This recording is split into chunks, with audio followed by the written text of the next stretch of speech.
If I have time, I will come back. Yeah, I will let you know on Steam. Ok, vemos ese video de almuerzo y como siempre ya volvemos a los juegos. A ver, Dross, sorpréndenos el día de hoy. Ok, si se me escucha el micrófono, video, perfecto. Lo que vas a ver a continuación es un top, pero un top diferente, porque hoy los 7 puestos son todos número 1. Estos son los más grandes exponentes en la historia de los 7 pecados capitales. Fue muy difícil hacer esto sin que YouTube nos censure, pero helo aquí. Abróchate el cinturón porque estos son los 7 pecadores más grandes en la historia de la humanidad. Es pecadores, yo pensaba que era pecados. Aunque los pecados creo que también tienen su top o algo así. Pero pecadores ya significa que alguien cometió esos errores.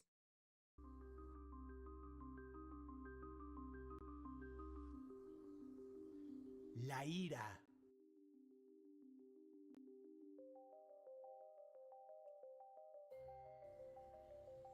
La persona que mora en este lugar es un viejo conocido nuestro. Ya lo hemos tenido en un top anterior, pero el caso es que luego de revisar decenas de casos históricos de personas iracundas, personas dadas a la furia, a la cólera, no pudimos encontrar un ejemplo más grande que el de Iván IV de Rusia, llamado por su temible ira precisamente Iván el Terrible. Iván el Terrible se llama. Su temperamento, que se encendía fácilmente por cualquier detalle menor, daba rienda suelta a sus frustraciones, torturando animales. Arrojaba perros al vacío desde las almenas del Kremlin para observar su dolor y su agonía, algo que despertó la crítica de los llamados boyardos de Moscú. Iván, furioso, los convocó un día de invierno, les reprendió por criticarle y anunció que, para dar el ejemplo, castigaría a uno de sus cabecillas. A una señal suya, un grupo de esbirros apresó al príncipe Andrei Shuisky. Ante una muchedumbre de habitantes de Moscú, el príncipe fue arrojado a una jauría de perros hambrientos que lo despedazaron.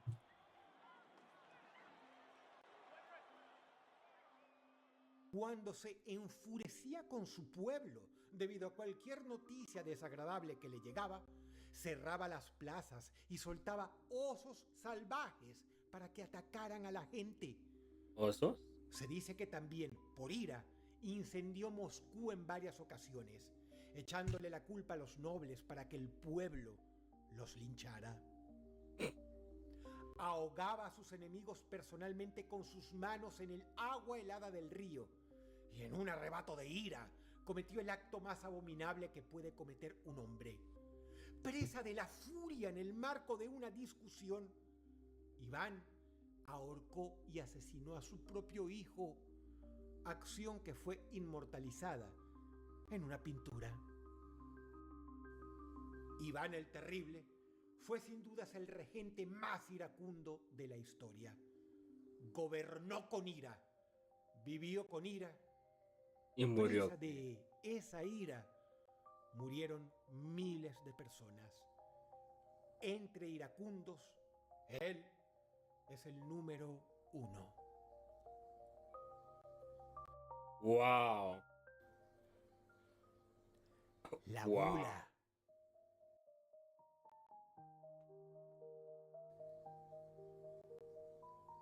Charles Domery fue un militar polaco. Creo que luego de escuchar los hechos sobre su vida, te quedarán pocas dudas de que fue no solo la persona más glotona y voraz del mundo, sino que definitivamente dejó la vara tan alta que será difícil de superar. Tú eres glotón. Escucha esto. Mientras estuvo alistado en el ejército de Prusia, que se Glotón creo que es alguien que tiene una obsesión a la comida, si no estoy mal, enfrentaba a ¿no? Francia en la guerra de la Primera Coalición, Así como tiene horror, pero me corrigen en los comentarios. Pero creo que Glotón es alguien que come bastante. Domery notó que las raciones de alimentos para los prusianos eran insuficientes. Así que desertó para incorporarse al ejército revolucionario francés a cambio de comida. Tenía un hambre voraz. Durante su permanencia en las filas francesas, comía cualquier alimento que estuviese a su alcance. Cuando las tropas estaban estacionadas cerca de París, existe el testimonio de que Domery llegó a devorar 174 gatos en un año y, aunque no le gustaban los vegetales, podía ingerir de 1.8 a 2.3 kilogramos de césped al día si no hallaba otro tipo de alimento. Inclusive, mientras servía en la fragata francesa Hoche, intentó comerse la pierna de un miembro de la tripulación, amputada por un cañonazo. Raro no se me va a hacer que hasta se comiera partes humanas. O sea, ya después de todo eso, el man era capaz de comerse hasta cualquier vaina. O sea, raro no se me hace si comía hasta excremento, no sé. Antes de que uno de sus compañeros lo impidiera. A él todo le venía bien, desde un manjar hasta una rata, desde una hebra de pasto hasta una pierna humana. Si se podía masticar y tragar, Domery lo quería. Su caso atrajo la atención de la institución encargada de los servicios médicos de la Marina Real Británica en el siglo XVIII. Esta realizó un experimento con él. A las 4 de la madrugada del día acordado para la prueba, un 17 de septiembre del año 1799, despertaron a Domery y le dieron de comer 1.8 kilogramos de la ubre cruda de una vaca, la cual ingirió sin vacilar. A las 9:30 am le proporcionaron 2.3 kilogramos de carne de res cruda, 12 velas de cebo largas, que en total pesaban 453 gramos, y una botella de porter, los cuales devoró y bebió en su totalidad. Casi 4 horas después, a la 1 p.m., Domery comió otra porción de 2,26 kilogramos de carne de res, otros 453 gramos de velas y 3 botellas largas de porter. ¡Wow! En el transcurso del experimento, no defecó, orinó o siquiera vomitó. Su pulso permaneció estable y no mostró cambios en su temperatura corporal. Tras su regreso a su alojamiento a las 6:15 p.m., una vez finalizado el experimento, se lo describió como particularmente animado. Domery bailó, fumó su pipa y bebió una botella más de porter. Escribió sobre él el doctor Johnston. La ansiedad con la que devora su carne de res asemeja la voracidad de un lobo hambriento que arranca la carne y la traga con glotonería canina. Para lubricar su garganta, ingiere de 3 bocados la grasa de las velas. Si no hay otra opción, es capaz de comer grandes cantidades de patatas o nabos crudos. Si la gula es un pecado, en el infierno lo deben estar lamentando, ya que probablemente mantener saciada el alma de Domery les debe estar dejando en la ruina. En el pecado de la gula, él es el número 1.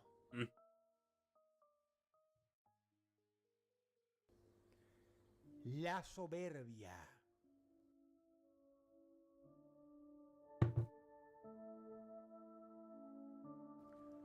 Para comprender el grado de soberbia más reciente, de los ¿no? últimos 3 gobernantes de Corea del Norte, que fueron abuelo, hijo y nieto respectivamente, basta compararlos con algunos de los déspotas más narcisistas y megalómanos de la historia. El culto a la personalidad de los Kim supera, y por mucho, el culto que se rindió en Rusia al mismísimo Joseph Stalin. De hecho, supera el culto a la personalidad que se rindió en China a Mao Zedong. Podemos ir más lejos aún y decir que se rindió y se rinde más culto a la personalidad de estas tres personas en Corea del Norte, de lo que se rindió a los antiguos emperadores romanos o japoneses. Wow, aquí vamos a otro nivel. Corea del Norte está gobernada por una religión oficial en la cual el abuelo del actual gobernante, Kim Il-sung, fue considerado un dios. Su hijo, Kim Jong-il, fue considerado el hijo de Dios. Y su nieto, el actual gobernante, Kim Jong-un, es llamado la última encarnación de Dios, apodado el Sol Brillante. Poco después de que el nuevo líder llegara al poder, una señal de propaganda de 560 metros de largo fue erigida en Wow. su honor cerca de un lago en la provincia de Ryanggang. El signo, hecho con la finalidad de ser supuestamente visible desde el espacio, decía: ¡Viva el general Kim Jong-un, el sol brillante! En 2013, el Partido de los Trabajadores de Corea enmendó los 10 principios para el establecimiento de un sistema ideológico monolítico, que en la práctica sirve de autoridad y marco jurídico primario del país para exigir obediencia absoluta a Kim Jong-un, a semejanza de los 10 mandamientos del judeocristianismo. El tío de Kim Jong-un, Jang Sung-taek, fue ejecutado el 12 de diciembre de 2013. Su muerte Wow. fue atribuida en parte a socavar el culto de la personalidad de Kim. Los generales que lo acompañan deben anotar, y esto lo habrás visto en infinidad de videos, cada una de sus palabras durante el discurso. De lo contrario, este líder absolutamente soberbio interpreta que no le están prestando atención y los manda a ejecutar. Frecuentemente, cuando el mundo no le presta atención, realiza pruebas nucleares para, desde su empobrecido país, aterrorizar al mundo entero y posicionar a Corea del Norte como una supuesta potencia militar. Sí, eso ya lo hemos oído Kim muchas es veces. tan soberbio que, siendo el líder de una nación subdesarrollada, se atrevió a colocar misiles apuntando a territorio estadounidense, Muchas mostrarlo veces. en un mapa y difundirlo por todo el mundo para poder hablarle de tú a la principal potencia del mundo. En Corea del Norte está prohibido llevar el mismo corte de pelo que él, lo cual nos da una idea del grado de soberbia que maneja este individuo. En 2015, al finalizar el periodo oficial de luto de 3 años por la muerte de Años. su papá, Kim Jong-il, Kim Jong-un ordenó la construcción de nuevos monumentos con su propia imagen en cada condado de Corea del Norte. También se han pedido renovaciones extensas al Palacio Memorial de Kumsusan. Según The Daily Telegraph, los analistas dicen: la orden de erigir más estatuas a la familia Kim será una pesada carga financiera para una economía que ya está luchando debido a años de mala administración crónica y sanciones internacionales. La imagen de este ególatra es omnipresente en las calles y villas de su país. Las religiones han sido prohibidas en Corea del Norte, excepto el culto a su personalidad. Y en esto han ido un paso más allá que los grandes déspotas de todos los tiempos. Porque para Kim Jong-un no se trata de que él es igual a Dios, sino de que no Él es. existe otro Dios más que él mismo. No tolera competencia alguna en cuanto a la rendición de culto se trata. Entre déspotas soberbios, él es el número 1 del mundo. O sea, es que muchas veces hemos visto casos en el que él se anima a lanzar cualquier tipo de amenazas al momento de que él habla. Lo más reciente puede ser que después de que lo que está pasando entre Rusia y Ucrania, este mismo man pudiera lanzar otra guerra, pero contra otros países. Y ya bien puede ser Estados Unidos y hasta el mismo Corea del Sur. Entonces, este man tiene como con su vainita rara y guarda, entonces, yo, por eso yo creo que a nadie le gusta irse a Cuba. O sea, no conozco a alguien que en serio diga, uy, parce, tengo unas ganas de irme a Corea del Norte. ¿Por qué no? O sea, ya dicen que todo es muy diferente. La forma de vivir es demasiado diferente.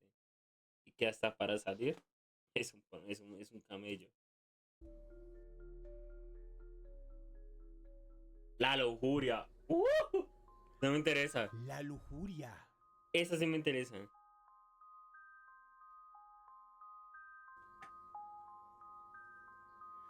Era una época con una moral decadente y tremendamente permisiva. Tanto que dejaría como mojigatos incluso a las mentes más progres de la actualidad.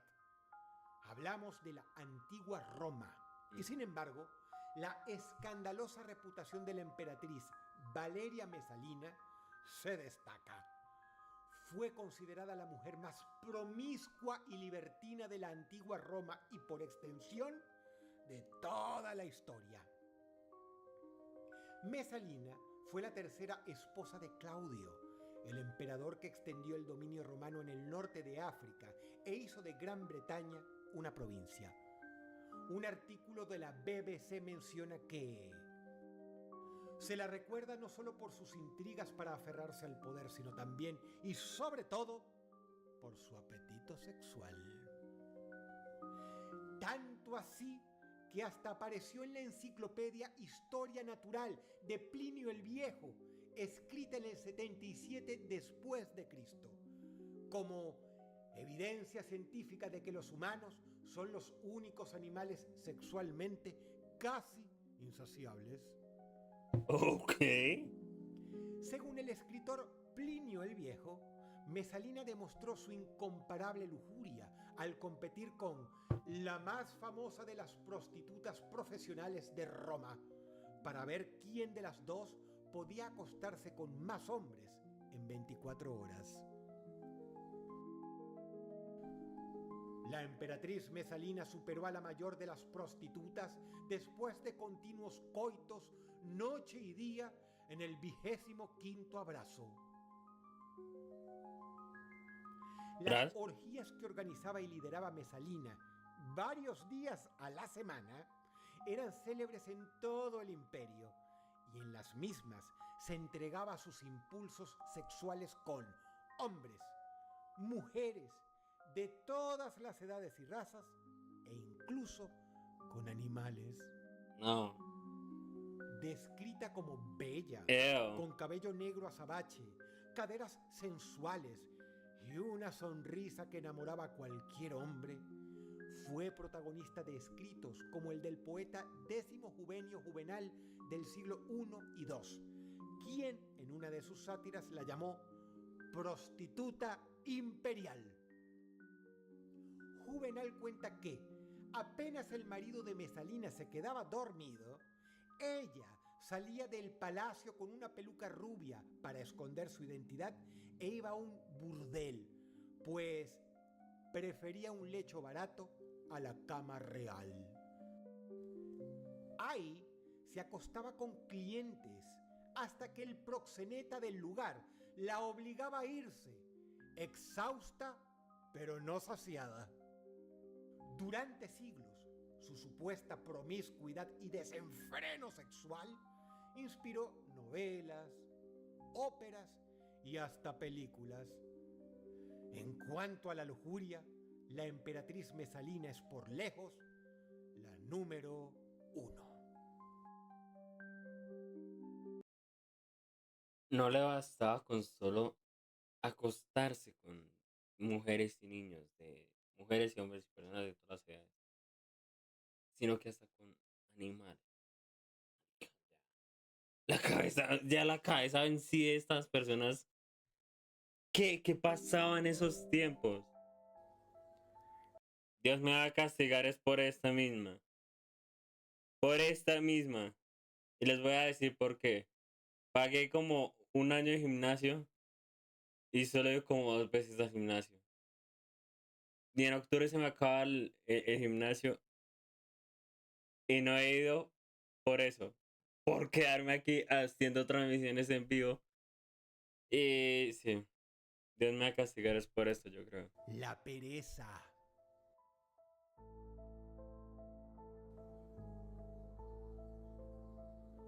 Vamos a ver La a quién. pereza es un pecado mucho más difícil de medir que el resto. Mm, Tenemos el célebre caso de Diógenes que, visitado por histórico. Alejandro Magno y echado en el suelo sin hacer nada, al ser consultado por cuál era su deseo más grande en la vida, le dijo a Alejandro que su deseo más grande era que no le tapara el sol, pues le daba pereza moverse él mismo. Pero lo cierto es que al menos podemos saber quién es el hombre más perezoso del mundo en la actualidad. Hoy día, sin sombra de dudas, dado que, créase o no, en Montenegro, considerado uno de los países con gente más perezosa del mundo, se hizo una competencia para saber quién de todos ellos era el más vago. Montenegro. La competencia se realiza desde hace años y en esta 12ª edición, Zarko Pejanovic batió el récord al estar 60 horas, es decir, más de 2 días, sin hacer nada, lo cual lo transformó virtualmente en la persona más perezosa del mundo. Según se detalló, los concursantes deben mantenerse recostados sobre sus mantas durante el mayor tiempo posible y en caso de pararse, pierden. Por eso, son alimentados mientras se mantienen boca arriba y solo pueden ir al baño una vez cada 8 horas. Una vez cada 8 horas. Luego de recuperarse del esfuerzo, entre comillas, realizó declaraciones y señaló: no fue difícil, créanme, ni siquiera calenté. Eso sí, tras las declaraciones, se sintió fatigado de haber declarado y se disculpó para ir a echarse una buena siesta. El premio fue de 350 euros, lo cual le vendrá muy bien a Pejanovic, ya que, como imaginarán, no tiene trabajo. Entre perezosos, el número 1. No, a ver. O sea, yo puedo ser perezoso, pero yo sí tengo ganas de trabajar. O sea, ¿por qué hago yo tanto contenido últimamente? ¿Por qué hago directos tan continuamente? Porque, güey, yo necesito distraer mi mente en algo. O sea, si yo juego, por ejemplo, saco contenido de eso y después lo edito y después yo lo subo y tan. O sea, hasta en las mismas miniaturas yo me esfuerzo en hacerlo. Pero no, güey, o sea, 2 días cada 8 horas para ir al baño. No, bro, ya eso es otro nivel. Ya. Diosito, llévatelo. Parce, la La envidia. envidia. God, la envidia. Si algún día el mundo sufriera un castigo, es la envidia. Porque la envidia es lo que domina el mundo. O sea, por donde ustedes vayan a cualquier lado, puede ser en, no sé, en Transmilenio, en SITP, en bus, en carro, en taxi, en cualquier vaina, siempre va a haber un comentario de envidia. Siempre. Güey, no sé, ¿qué tal persona se ganó tal fama con no sé qué vaina? Ah, eso es pura no sé qué vaina, no sé qué. Y se empiezan los problemas y, güey, Su mujer se la envidia es lo que tiene este mundo. Yo creo que loco. había cansado de él y parecía llevar una vida muy diferente a la suya. Ella era exitosa y feliz. Él, un fracasado y un amargado. Ella Ok. le comunicó su intención de divorciarse. Él podía haberse dedicado a reconstruir su vida y ser feliz como su ahora exmujer, con la cual tenía 2 hijos. Pero como confesaría más tarde a la policía en el marco de un caso policial que conmocionó a la opinión pública española: si yo no tenía mis hijos, ella no los tendría tampoco. Si yo no era feliz, ella tampoco lo sería. Tras La de todo lo envidia posible, hijo. tomó el control de la vida de José Bretón Gómez y esa envidia le llevó a cometer el más atroz de los actos: el asesinato premeditado de sus propios hijos. Puta. Para ejecutar dicho plan, Bretón decidió que el lugar más seguro sería la finca de sus padres, situada en el polígono de Las Quemadas, conocida como Finca de las Quemadillas, en Córdoba, España. La fecha adecuada sería el día 8 de Casi octubre de recién 2011, nacidos, pues, eran re aprovechando pequeños. que ese fin de semana estaría con sus hijos. Con dicha finalidad, comenzó una serie de preparativos. Así, aprovechando que un médico psiquiatra le había recetado unos medicamentos tranquilizantes, un ansiolítico y un antidepresivo denominados Orfidal y Motivan, José Bretón los utilizó para adormecer y matar a sus hijos fácilmente.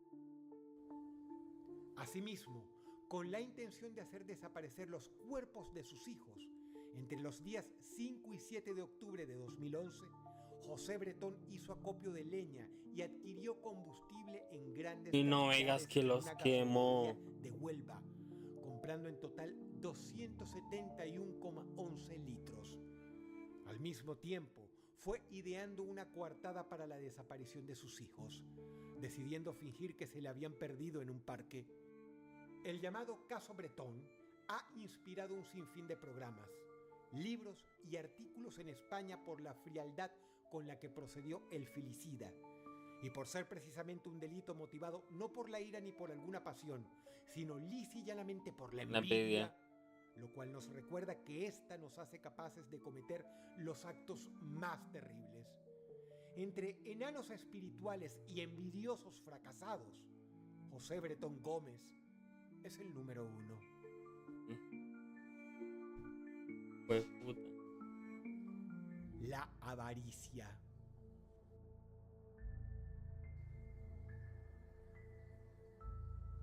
Fue la mujer más inmensamente rica de su tiempo, ni más ni menos que la llamada época dorada de Estados Unidos, y fue posiblemente una de las mujeres más ricas de la historia. Se trata de Hetty Green, quien era conocida como la bruja de Wall Street debido a su forma de vestir No hay una película de eso. Hay una película que se llama así, ¿no? harapienta, de color negro y con telas de bajísima calidad, lo cual ya nos da un perfil de grado de avaricia que poseía, ya que al morir tenía el equivalente a casi 4.000 millones de dólares actuales. Green era extremadamente avara, vestía y vivía casi como una mendiga e incluso fue incluida en el libro Guinness de los récords como la más tacaña del mundo. No solamente se vestía casi como una mendiga para no gastar en ropa, sino que no tenía una casa propia para no ser propietaria y tener que pagar impuestos, por lo cual rentaba apartamentos miserables. A pesar de ser la mujer más rica de su época, no solo vivía en posilgas, sino que gestionaba sus inversiones en una oficina establecida en el Chemical Bank de Nueva York, donde todos los días, y cito, almorzaba avena calentada en un radiador. En 1885 abandona a su esposo debido a que éste se arruinó y no quería perder un centavo de su fortuna en ayudarlo a recuperarse. En una ocasión, su hijo, Edward Howland, sufrió una herida en la rodilla y lo llevó a una clínica de caridad. Por desgracia de Edward, el médico reconoció a Hetty y exigió que la mujer pagara la consulta. Hetty se negó a hacerlo. 2 años después, la pierna del jovencito que estaba Ah, la mal curada perdió. se infectó y tuvo que ser amputada debido a la gangrena. Cuando tenía 81 años, Hetty sufrió una apoplejía y su hijo Edward contrató enfermeras que vestían con ropas comunes para que su madre no se diera cuenta, ya que no quería pagarle a nadie para que la atendiera. En su vejez comenzó a sufrir de una hernia, pero se negó a someterse a una operación ya que costaba $150. Sufrió muchos ictus y tuvo que depender de una silla de ruedas. De acuerdo con casi todos los reportes, era una persona completamente desagradable, codiciosa, mezquina y a menudo sucia, dice el diario The New York Times. Sin duda alguna, la persona más avara de la historia fue una mujer, irónica o razonablemente quizá, la mujer más rica de la historia. Y entre seres con avaricia, ella fue la número uno. No, parce, ¿qué te dijera yo? Conozco un caso de una vieja que es literalmente tacaña y hasta con el hijo es o sea, no le da como el suficiente, eh, sí, como trato que le da y ni siquiera le daba para que comiera algo en el colegio. La vieja es tan literalmente avariciosa que una vez estuvo con unos familiares y cuando le pidieron a ella que fuera a comprar al menos solo el desayuno, si ella se iba a quedar con ellos, la abeja fue tan avariciosa que en vez de dar un sí o un no, esperó a que todos se durmieran y bien temprano al otro día se fue. ¿Todo por qué? Por no querer comprar algo para el desayuno. O sea, güey, o sea, este mundo es re avaricioso también.